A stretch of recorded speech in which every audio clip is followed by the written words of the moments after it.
आता मुलगा मुलगी बाहेर भेटतात आणि ते खूप अवांतर गप्पा मारतात, बोलतात, चिक्कार वेळ बोलतात, तास दीड तास गप्पा मारतात.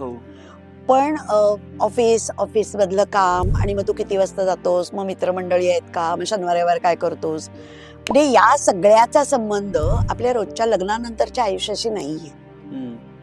तर नंतर आपला ज्या आयुष्याशी संबंध येणार आहे त्याबद्दल खरं तर बोललं गेलं पाहिजे. म्हणजे एवढं सगळं बोलूनही आपल्याला वेगळ्या सवयी दिसणार आहेत बरं का त्या माणसाच्या, असं नाहीये, कारण आपण माणसाशी लग्न करणार. त्यामुळे आता मला बोलताना जे जाणवले त्याच्यापेक्षा टोटली वेगळाच माणूस माझ्या समोर येणार आहे लग्नानंतर. ही पण फ्लेक्झिबिलिटी आपल्यामध्ये असायला पाहिजे. असं नाहीये ना, म्हणजे आपण सगळीच माणसं आहोत आणि आपण सगळे बदलणार आहोत आणि ऍक्च्युली आपण रोज बदलत असतो. कारण आपण रोज काहीतरी वाचत असतो, रोज काहीतरी ऐकत असतो, वेगवेगळ्या माणसांना भेटत असतो, तर त्या सगळ्याचा परिणाम आपल्यावरती होतच असतो.